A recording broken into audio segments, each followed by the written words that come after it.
אני עליתי מארגנטינה בגיל 25, והסתובבתי קצת בארץ, ובסופו של דבר הגעתי לחולית. שם הכרתי את אשתי, התחתנו בחולית, הילדים שלי נולדו בחולית. אנחנו בחולית מ-1998, ביום שבת, ה-7 לאוקטובר, שהם נכנסו לבתים, הם פרצו לבית שלנו. אנחנו היינו כל היום נעולים בממ"ד. הם נכנסו לבית שלנו, לבית של חברים שלנו, רצחו אותם, שרפו בתים. למזלנו, אצלנו לא הצליחו להיכנס לממ"ד. אני אז, לפני כמה שנים, שמתי בריח לממ"ד, וזה כנראה מה שהציל אותנו.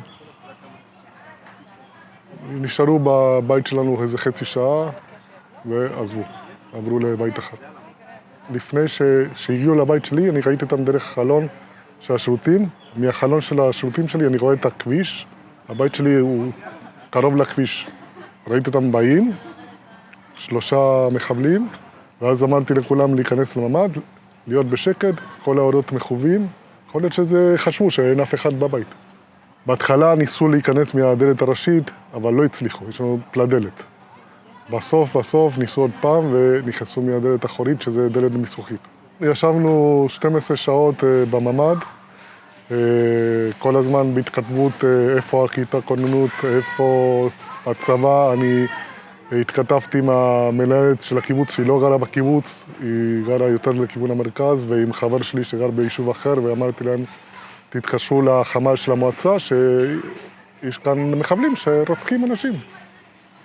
והם התקשרו, וכל הזמן אמרו להם, בעוד כמה דקות הצבא יגיע, וככה זה היה 12 שעות שבעצם שאנחנו היינו שמה, בלי לאכול.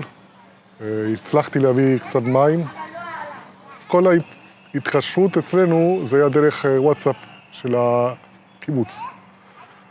זאת אומרת שלא היינו בטוחים מתי יהיו חיילים, פתאום ראינו מישהי מהקיבוץ צילמה את החיילים מחוץ לבית שלה ואמרו, הם כאן.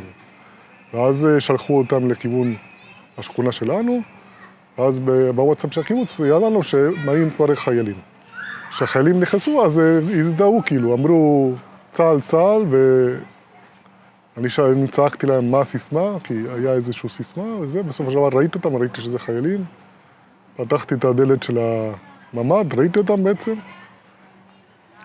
זה כבר היה 5:30 אני חושב, זה כבר היה חושך. כשבאו החיילים לחלץ אותנו, אז היינו, כבר נשמנו יותר רגועים.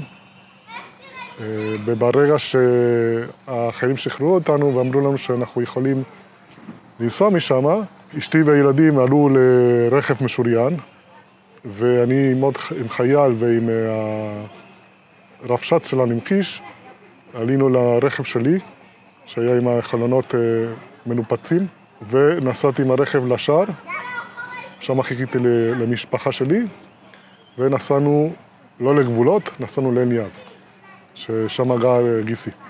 כל השנים האלו שתמיד יש מלחמה, אני מפנה את המשפחה לעין יהב, מאז שהילדים שלי קטנים. למה אנחנו ניצלנו והחברים שלי לא ניצלו?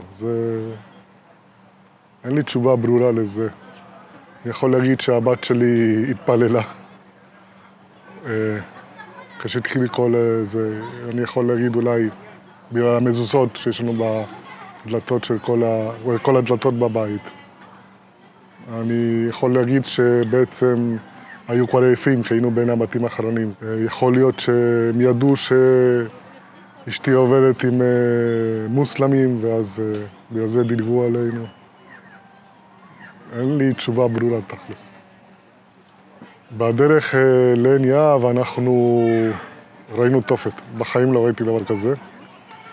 היו מכוניות שרופות, טנקים שרופים, גופות על הכביש, אופנוע מרוסק על הכביש. אני אף פעם לא הייתי בשום אזור מלחמה בחיים שלי. זו פעם ראשונה שאני ראיתי דבר כזה, גם המשפחה שלי, הילדים שלי. זה היה ממש כמו, יותר גרוע מסרט אימה. לא היה, אי אפשר לתאר את זה. הרבה צבא בדרך, ראינו אוטובוסים עם חיילים שבאים לצו 8. עוד אחד מהגיסים שלי, הוא גם גויס באותו ערב לצו 8. אבל עכשיו שם היא לא ראה אפילו מאז את אשתו ואת הילדים שלו. הילדים שלי ראו את זה. כן, הם ראו את זה, הבת שלי גם צילמה. איזה סרטון קצר של טנק עולה באש. הם כבר גדולים, זה אי אפשר להסתיר מהם. ילדים קטנים אפשר איכשהו שהם לא יראו את זה, אבל ילדים בני 17 ו-15 כבר הם יודעים טוב מאוד מה המצב. הבן שלי הצעיר בן 15, היה לו התקף חרדה כבר, גם לבת שלי, אז הם כבר נפגשו עם פסיכולוגים. אבל זה דברים שלא ישכחו, אף אחד מאיתנו לא ישכח את זה. הבית שלי זה עדיין חולית. אני חוזר לשם, בוודאות. אשתי פחות רוצה. ברור לי שצריך הרבה דברים שיקרו כדי שאנחנו נוכל לחזור לשם. אנחנו לא יכולים לסמוך על צה"ל. אנחנו לא יכולים לסמוך על הצבא. זו הרגשה אני כל הזמן מעבר עם אנשים שאחראים על לעזור לנו לשקם את הקיבוץ. אני אומר להם, אם אין את התנאים האלו, אף אחד לא יחזור. אין לי מקום אחר, זה הבית שלי. מעל 20 שנה זה החברים שלי שם, העבודה ליד, אני עובד 5 דקות משם. זה בית שלנו, אין לנו גם כסף לקנות בית במקום אחר. אני בן 52, אשתי בת 48, אנחנו לא נוציא משכנתה בגילאים האלו. אנחנו לא יודעים בדיוק מה קרה, אבל יש כאן מחדל מאוד גדול.